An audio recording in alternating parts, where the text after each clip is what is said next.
In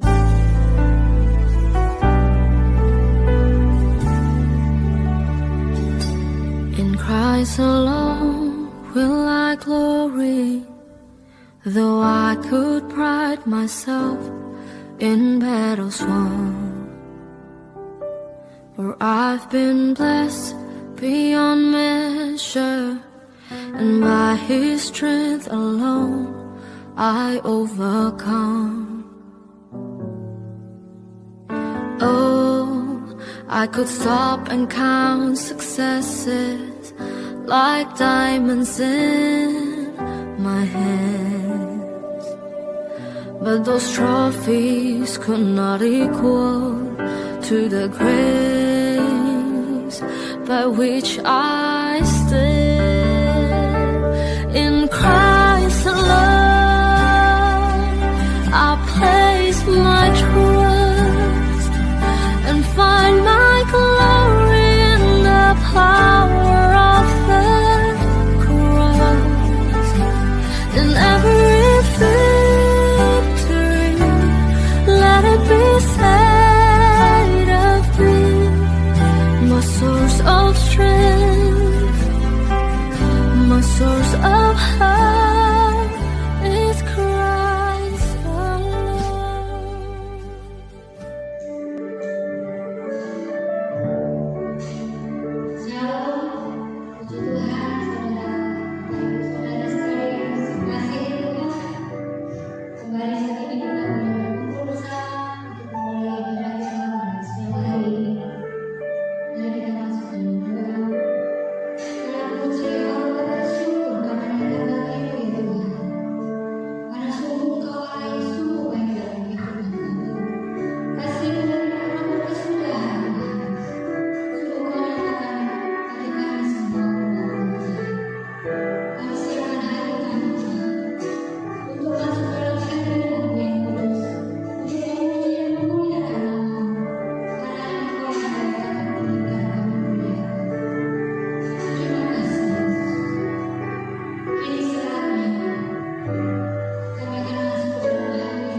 yang dikasihi oleh Tuhan, kabar baik, sehat selalu. Saya berdoa semoga Bapak Ibu semuanya dalam keadaan sehat dan dalam lindungan Tuhan. Shalom Bapak Ibu yang dikasihi oleh Tuhan. Mari kita hari ini belajar merenungkan firman Tuhan. Bagaimana kehidupan kita di tengah-tengah pandemi COVID-19 ini diuji untuk kita tetap survive. Kita bisa tetap menjalani kehidupan ini sekalipun di tengah pencobaan, ujian yang bersama-sama kita harus jalani. Dan saya berharap kita tetap percaya, memiliki iman yang kuat. Bersama dengan Tuhan kita cakap menanggung segala perkara. Kehidupan di dunia ini memang penuh warna. Ada banyak ragam tugas pekerjaan yang kita lakukan bersama-sama dengan Tuhan untuk melakukan apa yang terbaik yang bisa kita lakukan dalam hidup ini. Berbagai peristiwa juga melingkupi, mewarnai kehidupan setiap kita yang ada di sekitar ini. Kita bisa merasakan bahwa begitu banyak peristiwa terjadi di sekitar kita, dan itu sungguh menguji iman saudara dan saya, dan betapa kita harus kuat dapat menghadapi dan menyelesaikan segala persoalan dan kesulitan yang ada di sekitar kita. Bapak Ibu, sebagian orang melewati kehidupannya hari-harinya dengan baik dan menghasilkan karya yang terbaik, karya yang memiliki arti, bermakna, dan juga bahkan memiliki dampak yang positif, baik untuk dirinya sendiri, bahkan juga untuk orang lain dan juga untuk lingkungan di sekitarnya. Tetapi ada juga sebagian orang tidak menghasilkan atau melewati hari-harinya tanpa karya, tanpa sesuatu yang berarti.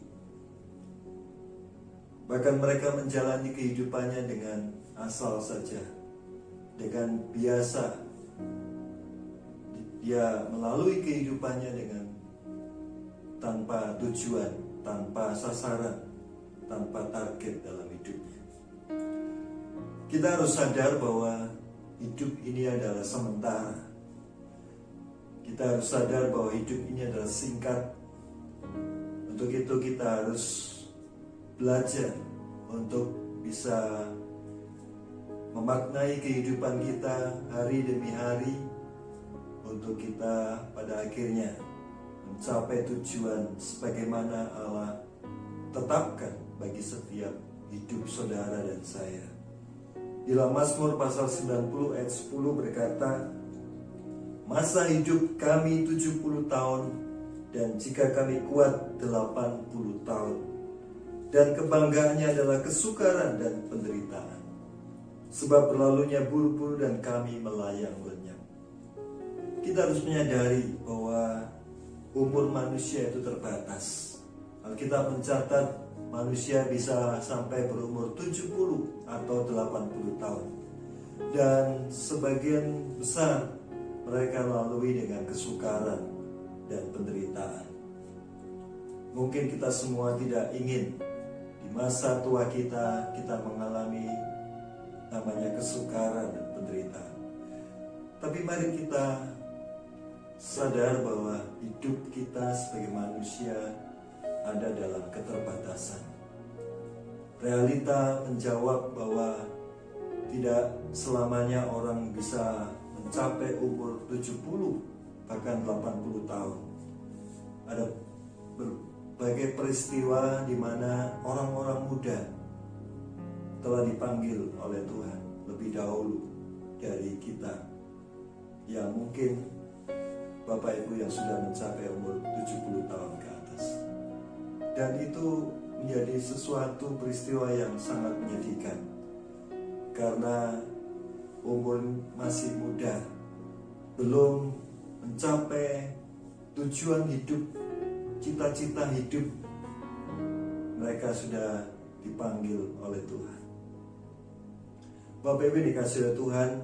Oleh karena itu Daud dalam Mazmur pasal 90 ayat 12, dia memohon tuntunan kepada Tuhan.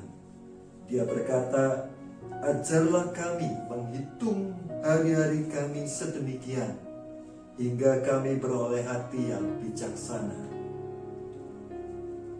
Daud sangat menyadari betapa singkatnya kehidupan manusia, sehingga dia ingin hari-hari hidupnya itu harus memiliki makna, arti dari sebuah kehidupan. Dan hanya Tuhan yang bisa menjadi pengharapan bagi kehidupannya, bahkan pengharapan di masa yang akan datang. Kita memerlukan anugerah Tuhan, kita memerlukan kasih karunia Tuhan dalam hidup kita. Dengan Tuhan atau bersama dengan Tuhan, kita dapat cakap menanggung segala perkara. Di dalam penyertaan Tuhan itulah jaminan bagi kehidupan kita, ada di dalam perlindungan Tuhan, ada di dalam pemeliharaan Allah. Ada satu kepastian ketika kita menghadirkan Tuhan, mengikut sertakan Tuhan, maka kehidupan saudara dan saya akan menjadi bermakna, lebih berarti. Sehingga Bapak Ibu yang dikasih oleh Tuhan, milikilah tujuan yang jelas, milikilah sasaran dalam hidup ini yang pasti, yang benar, yang tepat.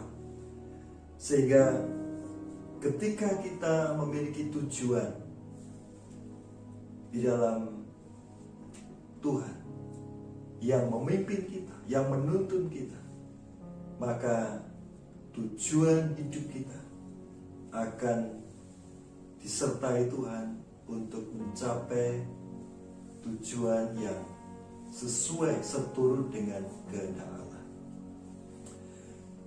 Kita harus menggenapi rencana Tuhan.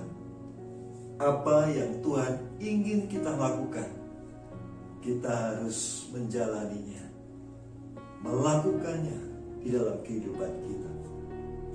Ironisnya, ada sebagian orang menjalani hidupnya tanpa tujuan, tanpa sasaran yang jelas, tidak merencanakan hidupnya dengan baik di masa yang akan datang, apalagi berpikir untuk memenuhi panggilan dan rencana Allah,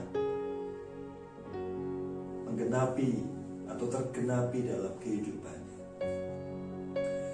Sehingga kehidupannya menjadi satu kehidupan yang hampa, yang kosong, yang tidak berdampak sama sekali, tidak memiliki makna, arti dalam hidupnya.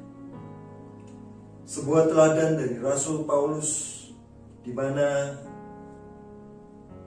ketika dia bertemu dengan Kristus 180 derajat, dia berubah, mindsetnya berubah akan masa depan. Hari-harinya tidak pernah dibiarkan berlalu tanpa makna. Karena itu ia tahu bahwa hidup berarti kalau ia bisa berkarya bagi Tuhan. Dalam Filipi pasal 3 ayat 12-16 berkata, bukan seolah-olah aku telah memperoleh hal ini atau telah sempurna, melainkan aku mengejarnya. Kalau aku dapat juga menangkapnya, karena aku pun telah ditangkap oleh Yesus Kristus. Saudara-saudara, aku sendiri tidak menganggap bahwa aku telah menangkapnya.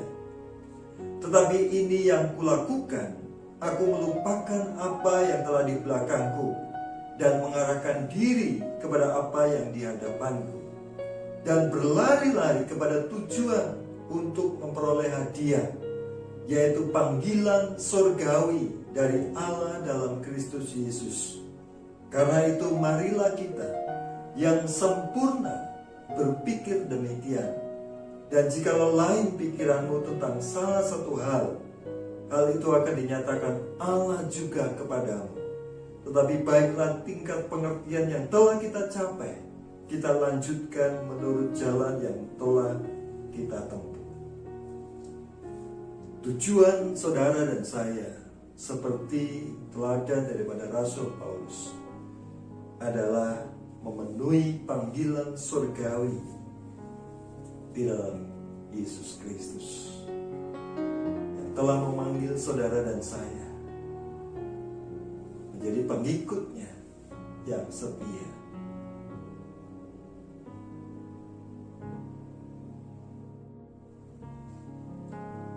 Tuhan mempunyai rencana bagi kehidupan saudara dan saya.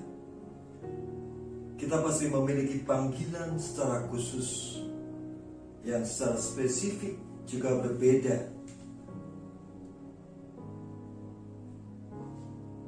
Berbeda akan waktu, situasi, dan juga berbeda terhadap kasih karunia yang Tuhan berikan kepada kita. Ada banyak sekali tantangan, kesulitan yang ada di depan kita, yang mungkin kita berbeda. Tapi itulah panggilan setiap saudara dan saya. Apapun panggilan itu, kita harus menjalaninya dengan satu komitmen, kesetiaan, supaya kehidupan kita adalah kehidupan untuk memperkenan Tuhan dan memuliakan Tuhan. Bapak Ibu yang dikasihi oleh Tuhan, Roma pasal 11 ayat 36 berkata, sebab segala sesuatu adalah dari Dia dan oleh Dia dan kepada Dia. Bagi Dialah kemuliaan sampai selama-lamanya. Segala sesuatu itu dari Dia, dari Tuhan, yang telah menetapkan tujuan panggilan bagi setiap kehidupan umatnya. Untuk itu kita harus merubah mindset kita. Kita harus merubah cara berpikir kita. Kita harus merubah sikap kita. Dan kita harus memiliki komitmen bahwa hidup kita harus memiliki arti. Hidup kita harus bermakna. Hidup kita harus memberi dampak bagi kehidupan di sekitar kita. Dan terutama bagaimana hidup kita dapat menjadi saksi, dapat menjadi berkat bagi sesama gereja maupun masyarakat di sekitar kita. Disinilah kita memenuhi panggilan Tuhan. Disinilah kita bisa menggenapi rencana Tuhan, tujuan Allah yang telah menciptakan saudara dan saya segambar dan serupa dengan Dia, untuk melaksanakan yang namanya amanat agung, amanat budaya.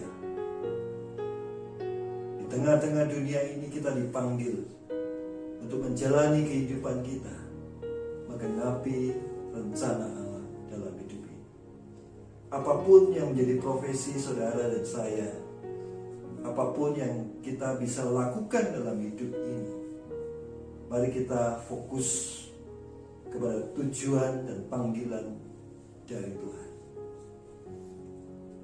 Karena dari Dialah kita telah ditetapkan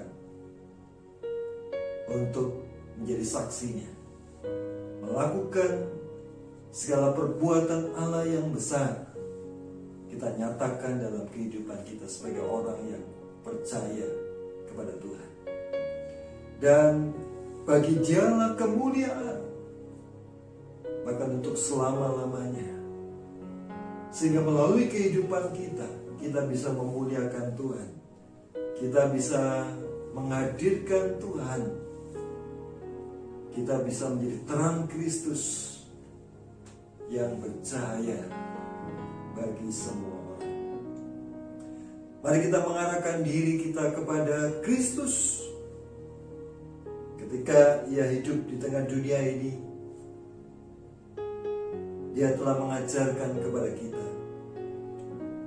Dia telah menuntun kita untuk kita bisa memaknai kehidupan kita. Ada banyak murid-murid Kristus yang berasal dari berbagai ragam budaya, karakter, ya, kondisi, daerah dan sebagainya, profesi dan sebagainya.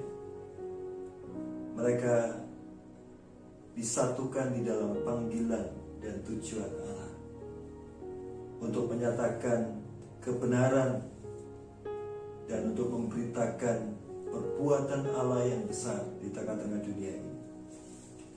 Ada dua hal yang penting yang menjadi dasar supaya kita dapat memaknai kehidupan ini dengan benar. Yang pertama adalah hidup saudara dan saya itu harus berpusat kepada firman Allah. Dalam Matius pasal 4 ayat yang keempat berkata, manusia hidup bukan dari roti saja, tetapi dari setiap firman yang keluar dari mulut Allah. Bukan berarti kita tidak perlu roti, bukan berarti kita tidak perlu makanan, minuman, apa yang kita pakai, apa yang kita butuhkan dalam menjalani kehidupan ini, untuk mendukung, mensupport dalam kehidupan ini. Bukan, tetapi bahwa semua apa yang kita butuhkan, makanan, minuman, apa yang kita pakai, itu sesungguhnya telah disediakan oleh Allah. Dan yang Tuhan ingin tekankan di sini adalah kita lebih membutuhkan akan firman Allah, akan tuntunan Tuhan dalam kehidupan ini untuk kita menjalaninya dengan benar bersama dengan Tuhan. Bapak Ibu yang dikasihi oleh Tuhan, hidup manusia itu harus bermakna. Bukan terletak pada hal-hal yang jasmani, tetapi sesungguhnya melalui firman Allah, itulah yang menjadi esensi yang terpenting dalam hidup manusia untuk dapat menjalani dengan baik. Dan firman Allah itu menjadi sumber bagi kehidupan setiap manusia, sumber kehidupan yang paling hakiki, yang menjadi penuntun dalam kehidupan manusia, yang memimpin kehidupan saudara dan saya kepada kehendak Allah, untuk kita bisa memahami, mengerti pikiran Allah, kehendak Allah. Kita perlu firman Tuhan. Dan firman Tuhanlah yang menuntun, membawa kita kepada kebenaran Allah. Mazmur pasal 119 ayat yang ke-105 berkata, firman-Mu itu pelita bagi kakiku dan terang bagi jalanku. Hanya firman sajalah yang dapat menuntun kehidupan saudara dan saya kepada terang. Dan sesungguhnya kehidupan saudara dan saya harus berjalan di dalam terang Kristus, bukan di dalam kegelapan, tetapi di dalam terang Kristus. Ketika manusia mencoba menemukan makna hidup di luar firman Tuhan, Sesungguhnya manusia tidak pernah menemukannya. Tetapi manusia hanya berpusat kepada dirinya sendiri. Manusia hanya berpusat kepada pikirannya sendiri. Manusia berpusat pada egonya sendiri. Tetapi kalau manusia itu dituntun oleh firman Allah, maka sesungguhnya yang menjadi pusat kehidupannya adalah Allah. Dan firman-Nya akan menjadi sumber kehidupannya untuk dapat menjalani kehidupan bersama dengan Tuhan, menjadi memiliki tujuan yang tepat, yang benar di dalam Tuhan. Bapak Ibu yang dikasihi oleh Tuhan, marilah kita merenungkan. Jangan pernah kita mengalihkan pandangan untuk kita hanya membutuhkan makanan, minuman, apa yang saudara pakai. Jangan khawatir tentang hal itu, karena Tuhan sudah menjamin bahwa kalau kita hanya mengalihkan perkara-perkara jasmania, maka sesungguhnya itu adalah dicari oleh bangsa-bangsa yang tidak mengenal Allah. Tetapi sesungguhnya Allah sudah menyediakan itu. Oleh karena itu Tuhan mengatakan jangan khawatir akan hal itu. Ketika kita mendahulukan akan kerajaan Allah, mendahulukan untuk kita melakukan kehendak Allah dalam hidup ini, maka semuanya itu akan ditambahkan kepada. Itu berarti bahwa dalam penyertaan Allah, dalam pemeliharaan Allah, Tuhan pastikan bahwa semuanya itu telah disediakan oleh Tuhan. Mari kita menjadikan firman Allah sebagai pusat kehidupan kita. Kita menjadikan Tuhan sebagai pusat dari kehidupan ini, supaya kita bisa menjalani kehidupan ini seturut dengan apa yang Tuhan inginkan untuk kita lakukan.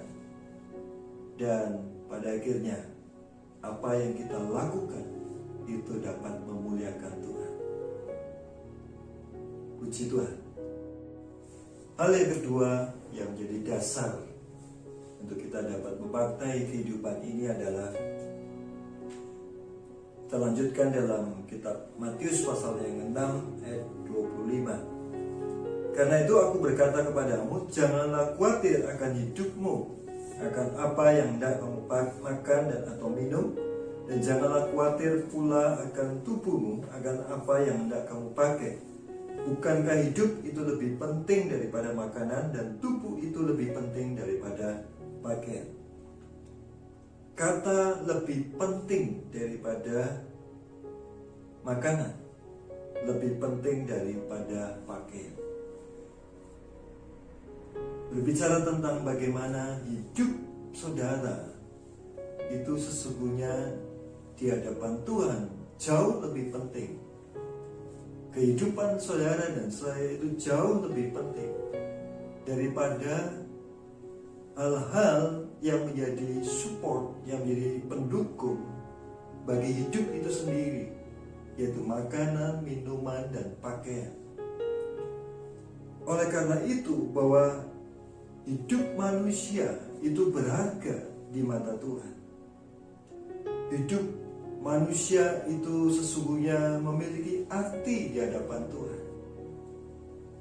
Oleh sebab itu Allah sangat mengasihi kehidupan saudara dan saya. Allah tidak mau engkau binasa, engkau kehilangan hidupmu di dalam Tuhan, sehingga dia harus menderita sengsara untuk menebus saudara dan saya di atas kayu salib. Itulah satu penghargaan Tuhan terhadap kehidupan manusia. Oleh karena itu terpujilah nama Tuhan bahwa kehidupan saudara dan saya sudah diselamatkan oleh Tuhan. Marilah kita menyadari itu, bahwa kita sudah ada di tangan Tuhan. Ketika kita menyadari bahwa Tuhanlah menjadi pusat kehidupan manusia, maka manusia tidak perlu mengkhawatirkan akan hidupnya. Sesungguhnya apa yang kita khawatirkan dalam hidup, maka ketika itu sesungguhnya kita mengarahkan hidup ini kepada sesuatu yang sebenarnya itu tidak membawa dampak apa-apa. Karena kehidupan itulah yang lebih penting dari apa yang kita khawatirkan pada hal-hal yang lain. Sebenarnya kita harus khawatir terhadap kehidupan kita jikalau hidup kita tidak menghasilkan buah. Hidup kita tidak bermakna dalam hidup. Hidup kita tidak bisa memberi arti. Hidup kita tidak bisa memberi dampak yang positif, yang baik. Itulah yang harus kita khawatirkan. Karena berarti bahwa kita tidak bisa menjalani kehidupan ini, mencapai tujuan, untuk kita bisa menjadi saksinya yang memuliakan Tuhan, yang mengagungkan Tuhan melalui kehidupan kita. Bapak Ibu yang dikasihi Tuhan, kita harus menghasilkan buah. Dan buah yang kita hasilkan juga bisa memberi rasa yang manis, yang bisa dinikmati oleh orang lain, dan bahkan memuliakan Bapa yang di surga. Dalam Matius pasal 5 ayat 16 berkata, demikianlah hendaknya terangmu bercahaya di depan orang, supaya mereka melihat perbuatanmu yang baik dan memuliakan Bapamu yang di surga.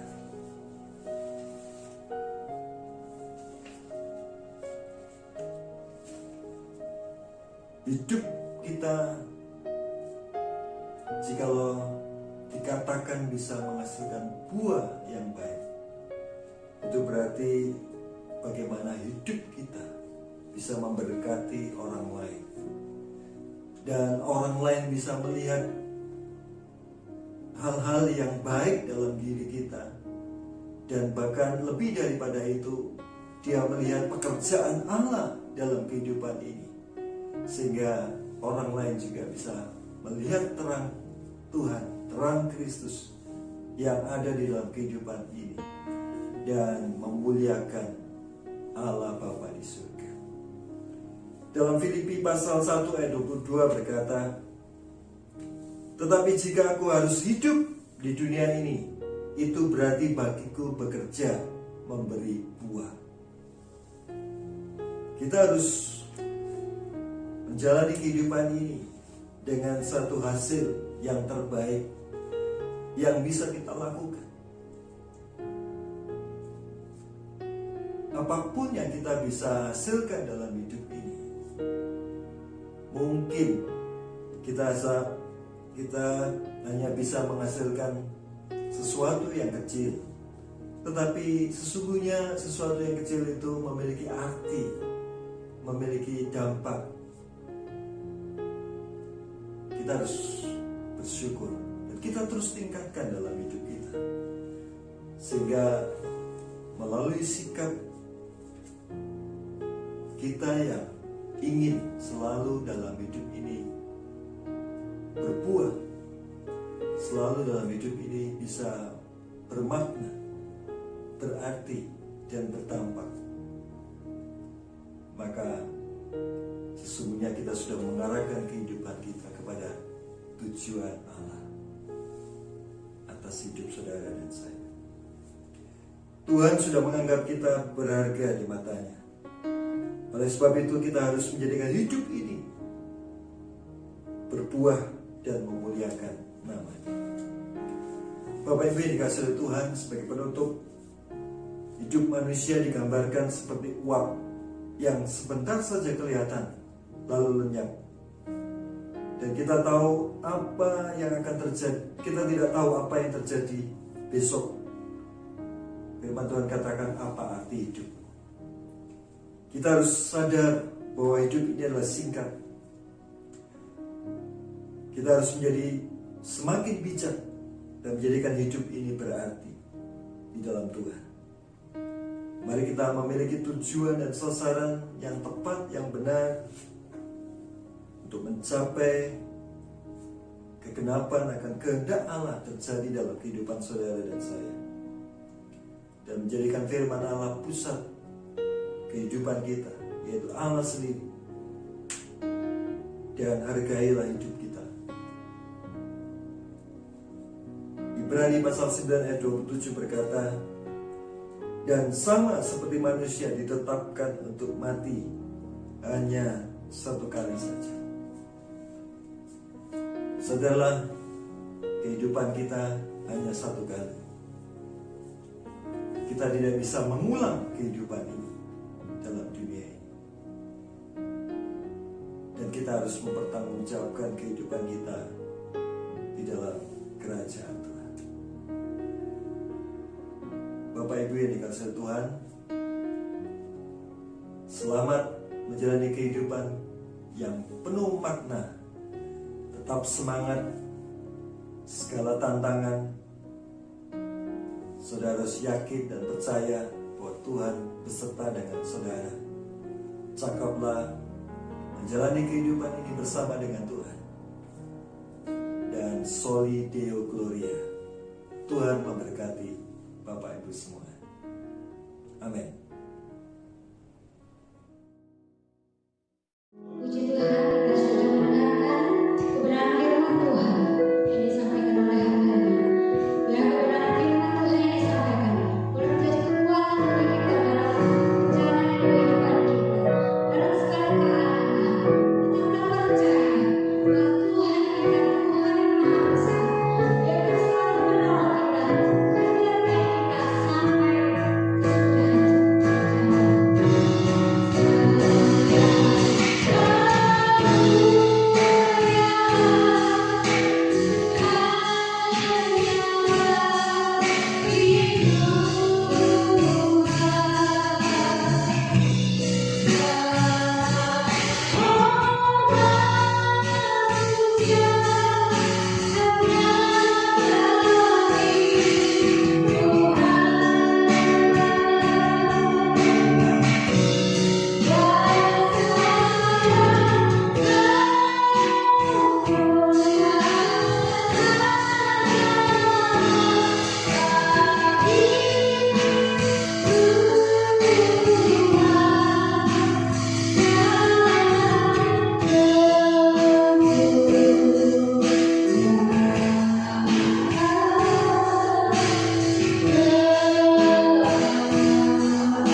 kasih Tuhan, mari kita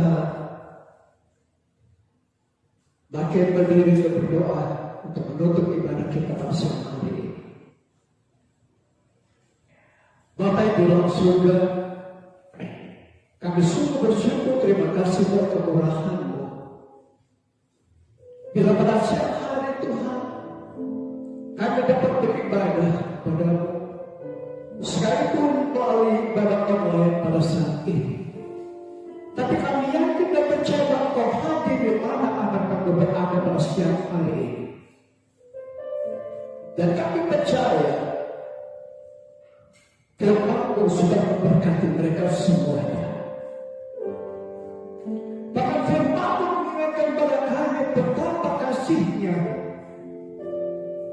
Allah pada kita. Bahkan kalau Allah yang penuh dengan pengampunan dan tidak pernah lagi mengingat-ingatkan segala dosa kesalahan kami. Dengan satu syarat, kami harus bertobat dan berbalik dari jalan kami yang jahat selama ini. Saat ini Bapa, kami bawa bersama kami di hadapan-Mu, khususnya bagi bangsa dan negara kami. Kami sungguh bersyukur bahwa Tuhan telah memberikan seorang pemimpin yang punya hati yang takut akan Engkau, yang bekerja dengan jujur, bukan untuk kepentingan pribadi, tapi untuk kepentingan bangsa dan negara ini. Tuhan, kami percaya Kau melihat ada begitu banyak tantangan yang dihadapi Bapak Presiden Jokowi. Bahkan ada usaha-usaha untuk menggulingkannya. Namun kami percaya Bapak, karena Kau yang sudah mengangkat Bapak Presiden Jokowi, maka tidak seorang pun bisa menurunkannya tanpa seizin-Mu.